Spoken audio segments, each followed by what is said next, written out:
has 2 desks with 3 Alex drawers and 8 bookcases.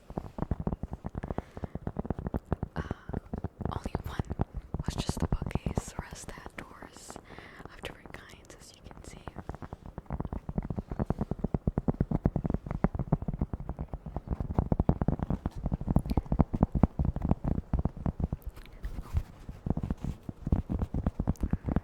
So this week is a little weird because my schedule changed for the week.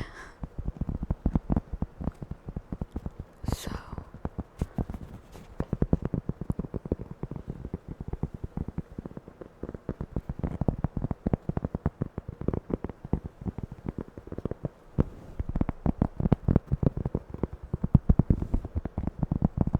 but this is the new space. You can see my piano there. I don't know how to play it yet. I have a cat, a little greenhouse that I made myself down there out of cardboard, and it's really cute. I did a great job. And we have, you can't really see, but that's Piglet, and right behind him is Boo. So, they're there. So I have all of my crochet stuff on the sides. My chenille yarn is there, and my acrylic yarn and cotton yarn is here. And then just directly behind me are some puzzles there at the bottom. You can see there, and just my books. So far, I am missing a lot of books, and not in the sense of they're just they disappeared or whatever. As in I need to buy a lot more books because I have a lot of incomplete series because I buy a lot of my books via thrift stores, and so I would just get whatever I could find. So I don't even have the entire Harry Potter set, which is right there, and then right there in the center, that's ACOTAR, which is what we're gonna read today. So, welcome back. Thank you so much for sticking around. We will be doing chapter 13.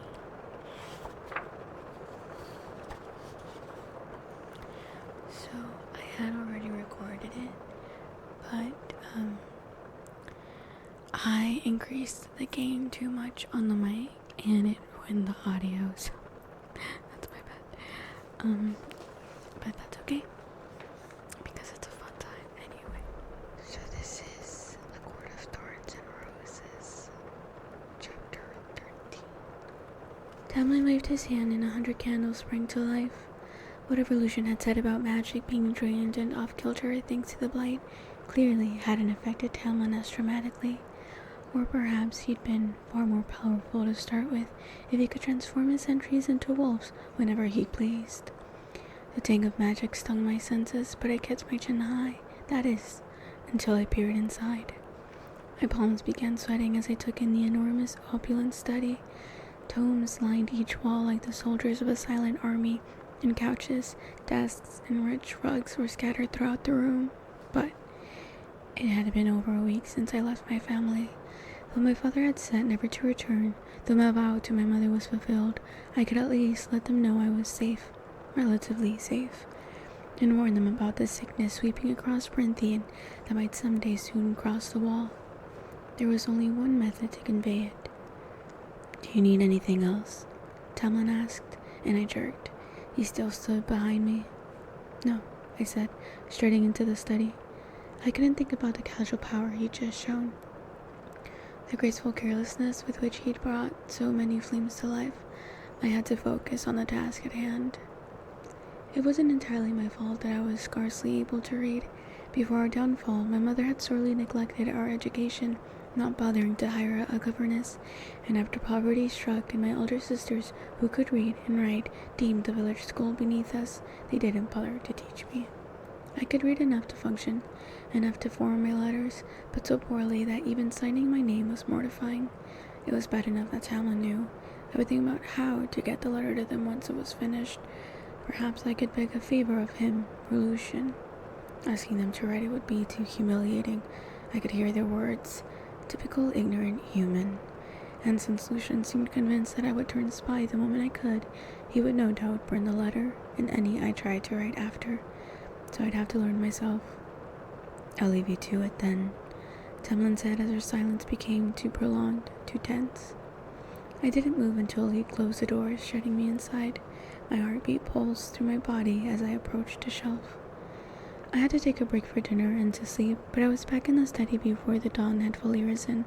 I'd found a small writing desk in a corner and gathered papers and ink. My finger traced a line of text and I whispered the words. She grabbed her shoe, standing from her I sat back in my chair and pressed the heels of my palms into my eyes. When I felt less near to ripping up my hair, I took out the quill and underlined the word position. With a shaking hand, I did my best to copy letter after letter onto the ever-growing list I kept inside the book. There were at least 40 words on it. Their letters malformed and barely legible. I would look up their pronunciations later. I rose from the chair, needing to stretch my legs, my spine, or just to get away from that lengthy list of words I didn't know how to pronounce, and the permanent heat that now warmed my face and neck. I suppose the study was more of a library, as I couldn't see any of the walls thanks to the small labyrinths of stacks flanking the main area and a mezzanine dangling above, covered wall to wall in books. But study sounded less intimidating. I meandered through some of the stacks, following a trickle of sunlight to a bank of windows on the far side.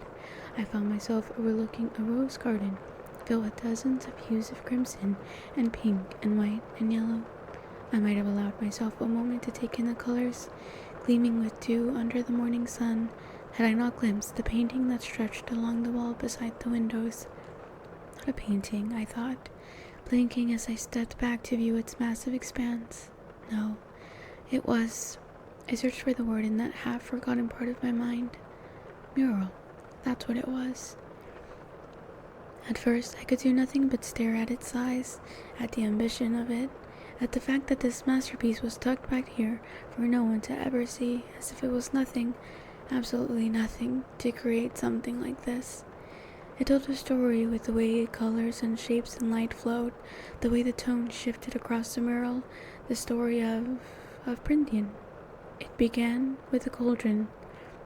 I like to say, I think "Mother spare me" is such a funny saying. I really like it. By the cauldron is, that's okay. But "Mother spare me," I like it. It's funny. And I don't know. I like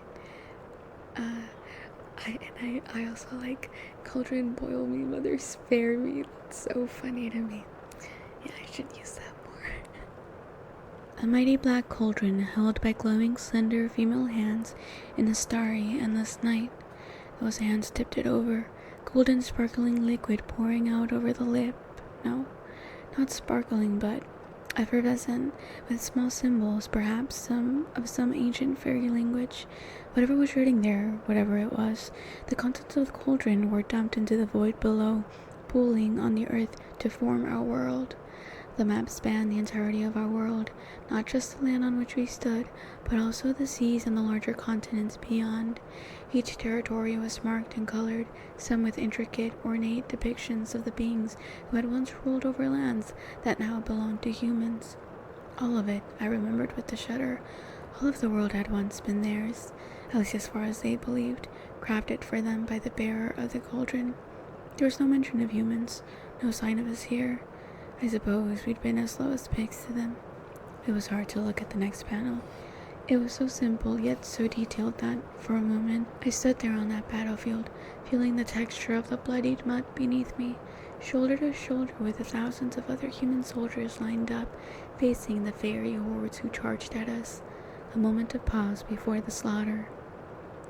The humans' arrows and swords seemed so pointless against the high fae in their glimmering armor, or the fairies bristling with claws and fangs. I knew without another panel to explicitly show me, the humans hadn't survived that particular battle. The smear of black on the panel beside it, tinged with glimmers of red, said enough. Then another map of a much reduced fairy realm. Northern territories had been cut up and divided to make room for the high fae, who had lost their lands to the south of the wall. Everything north of the wall went to them. Everything south was left as a blur of nothing, a decimated, forgotten world, as if the painter couldn't be bothered to render it. I scanned the various lands and territories now given to the high fae. Still, so much territory. Such monstrous powers spread across the entire northern part of our world. I knew they were ruled by kings or queens or councils or empresses, but I'd never seen a representation of it, of how much they'd been forced to concede to the south and how crammed their lands now were in comparison. Our massive island had fared well for Parenthian by comparison, with only the bottom tip given over to us miserable humans. The bulk of the sacrifice was borne by the southernmost of the 7 territories, a territory painted with crocuses and lambs and roses. Springlands. I took a step closer until I could see the dark, ugly smear that acted as the wall. Another spiteful touch by the painter. No markers in the human realm, nothing to indicate any of the larger towns or centers, but I found the rough area where our village was and the woods that separated it from the wall. Those 2 days' journey seemed so small. Too small compared to the power lurking above us. I traced a line, my finger hovering over the paint, up over the wall, into these lands, the lands of the spring court. Again, no markers, but it was filled with touches of spring. Trees in bloom, fickle storms, young animals. At least I was to live out my days in one of the more moderate courts weather-wise, a small consolation. I looked northward and stepped back again. The 6 other courts of Parenthian occupied a patchwork of territories. Autumn, summer, and winter were easy enough to pick out.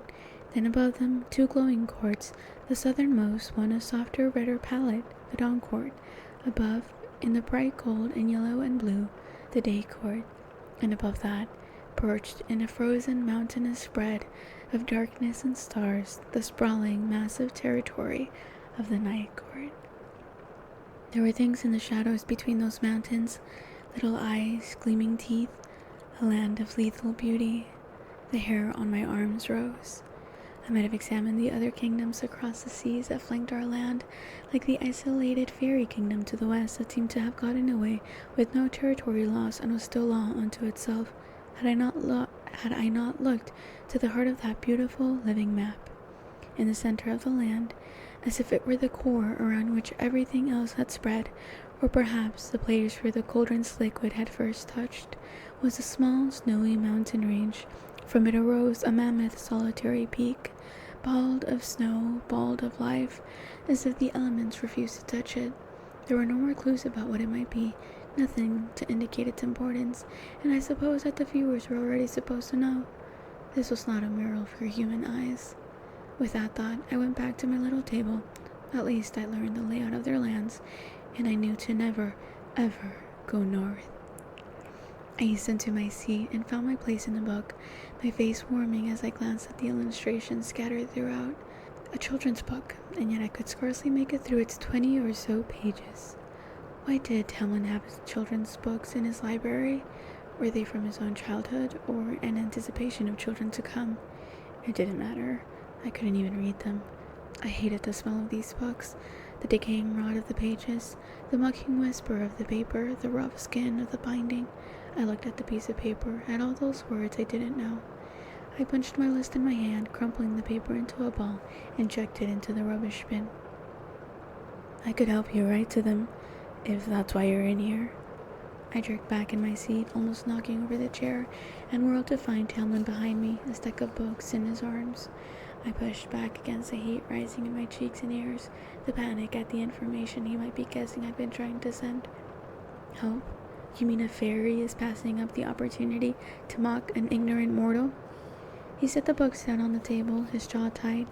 I couldn't read the titles glinting on the leather spines. Why should I mock you for a shortcoming that isn't your fault? Let me help you. I owe you for the hand. Shortcoming. It was a shortcoming.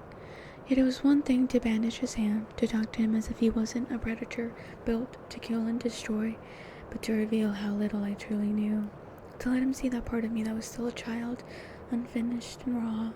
His face was unreadable, though there had been no pity in his voice. I straightened. I'm fine. You think I've got nothing better to do with my time than come up with elaborate ways to humiliate you? I thought of that smear of nothing that the painter had used to render the human lands, and didn't have an answer. At least, not one that was polite. I'd given enough already to them. To him. Talon shook his head. So you let Lucian take you on hunts and... Lucian, I interrupted quietly but not softly, doesn't pretend to be anything but what he is. What's that supposed to mean? He growled, but his claws stayed retracted even as he clenched his hands into fists at his sides. I was definitely walking a dangerous line, but I didn't care. Even if he'd offered me sanctuary, I didn't have to fall at his feet. It means, I said with that same cold quiet, that I don't know you. I don't know who you are, or what you really are, or what you want. It means you don't trust me. How can I trust a fairy? Don't you delight in killing and tricking us? His snarl set the flames of the candles guttering. You aren't what I had in mind for a human. Believe me. I could almost feel the wound deep in my chest as it ripped open and all those awful silent words came pouring out. Illiterate, ignorant, unremarkable, proud, cold, all spoken from Nesta's mouth, all echoing in my head with her sneering voice. I pinched my lips together. He winced and lifted a hand slightly, as if about to reach for me. Farah, he began, softly enough that I just shook my head and left the room. He didn't stop me. But that afternoon, when I went to retrieve my crumpled list from the wastebasket, it was gone, and my pile of books had been disturbed, the titles out of order. It had probably been a servant, I assured myself, calming the tightness in my chest. Just Alice or some other bird-masked fairy cleaning up. I hadn't written anything incriminating. There was no way he knew I'd been trying to warn my family. I doubted he would punish me for it, but our conversation earlier had been bad enough. Still, my hands were unsteady as I took my seat at the little desk and found my place in the book I'd used that morning. I knew it was shameful to mark the books with ink, but if Tamlin could afford gold plates, he could replace a book or two. I stared at the book without seeing the jumble of letters. Maybe I was a fool for not accepting his help, for not swallowing my pride and having him write the letter in a few moments. Not even a letter of warning, but just to let them know I was safe. If he had better things to do with his time than come up with ways to embarrass me, then surely he had better things to do than help me write letters to my family. And yet, he'd offered. A nearby clock chimed the hour. Shortcoming. Another one of my shortcomings.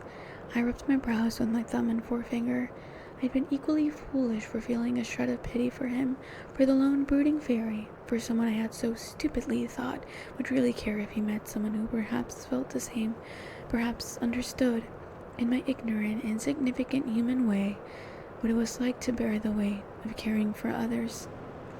I should have let his hand bleed that night, should have known better than to think that maybe there would be someone, human or fairy or whatever, who could understand what my life, what I had become these past few years. A minute passed, then another. Fairies might not be able to lie, but they could certainly withhold information. Tamlin, Lucian, and Alice had done their best not to answer my specific questions, knowing more about the blight that threatened them, knowing anything about it, where it had come from, what else it could do, and especially what it could do to a human, was worth my time to learn.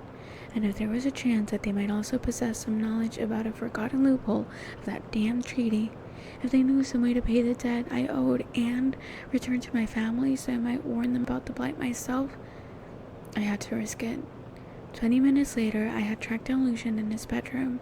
I'd marked on my little map where it was, in a separate wing on the second level far from mine, and after searching in his usual haunts, it was the last place to look. I knocked on the white-painted double doors. "Come in, human." He could probably detect me by my breathing patterns alone, or maybe that eye of his could see through the door. I eased open the door. The room was similar to mine in shape, but was bedecked in hues of orange and red and gold, with faint traces of green and brown, like being in an autumn wood. But while my room was all softness and grace, his was marked with ruggedness. In lieu of a pretty breakfast table by the window, a worn work table dominated the space, covered in various weapons. It was there he sat, wearing only a white shirt and trousers, his red hair unbound and gleaming like liquid fire. Tamlin's court-trained emissary, but a warrior in his own right. Guys, I just read the deleted chapters. Holy smoke. Jesus Christ. Oh my god. Especially the one with Azrael, bro. Oh, some good tea. "I haven't seen you around," I said, shutting the door and leaning against it. "I had to go sort out some hotheads on the northern border. Official emissary business," he said, setting down the hunting knife he'd been cleaning a long, vicious blade. "I got back in time to hear your little spat with Tam and decided I was safer up here. I'm glad to hear your human heart has warmed to me, though. At least I'm not on the top of your killing list." I gave him a long look. "Well," he went on, shrugging, "it seems that you managed to get under Tam's fur enough that he sought me out and nearly bit my head off. So I suppose I can thank you for ruining what should have been a peaceful lunch. Thankfully for me, there's been a disturbance out in the western forest, and my poor friend had to go deal with it in that way only he can. I'm surprised you didn't run into him on the stairs." "Thank the forgotten gods for some small mercies." "What sort of disturbance?" Lucian shrugged, but the movement was too tense to be careless. "The usual sort. Unwanted, nasty creatures raising hell." Good.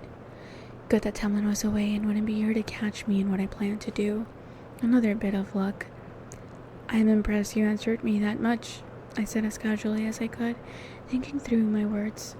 "But it's too bad you're not like the serial, spouting any information I want if I'm clever enough to snare you."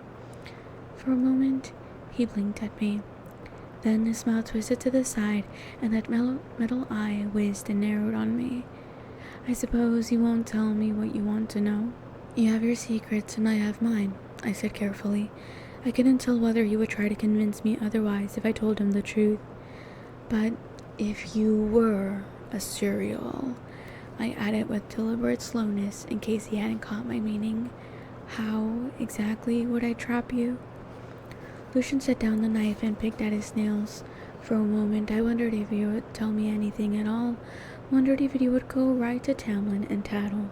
But then he said, "I'd probably have a weakness for groves of young birch trees in the western woods, and freshly slaughtered chickens, and would probably be so greedy that I wouldn't notice the double loop snare rigged around the grove to pin my legs in place." I didn't dare ask why he had decided to be accommodating. There was still a good chance he wouldn't mind seeing me dead, but I would risk it. "I somehow prefer you as a high fae." He smirked, but the amusement was short-lived. "If I were insane and stupid enough to go after a serial, I'd also take a bow and quiver and maybe a knife just like this one." He sheathed the knife he'd cleaned and set it down at the edge of the table, an offering. "And I'd be prepared to run like hell when I freed it to the nearest running water, which they hate crossing." "But you're not insane, so you'll be here, safe and sound?" "I'll be conveniently hunting on the grounds, and with my superior hearing, I might be feeling generous enough to listen if someone screams from the western woods. But it's a good thing I had no role in telling you to go out today, since Tam would eviscerate anyone who told you how to trap a serial. And it's a good thing I had planned to hunt anyway, because if anyone caught me helping you, there would be trouble of a whole other hell awaiting us. I hope your secrets are worth it," he said with his usual grin, but there was an edge to it, a warning I didn't miss. "Another riddle, and another bit of information," I said. "It's a good thing that while you have superior hearing, I possess superior abilities to keep my mouth shut." He snorted as I took the knife from the table and turned to procure the bow from my room. "I think I'm starting to like you, for a murdering human."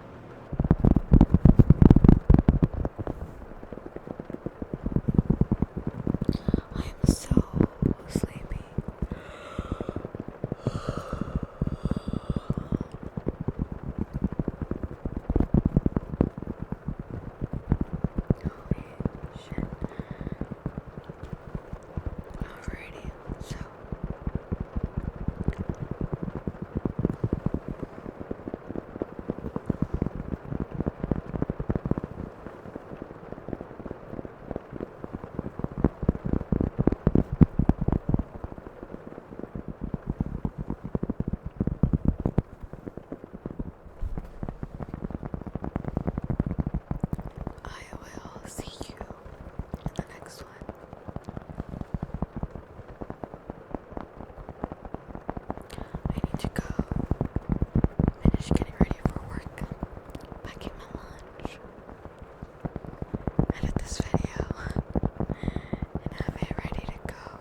interested in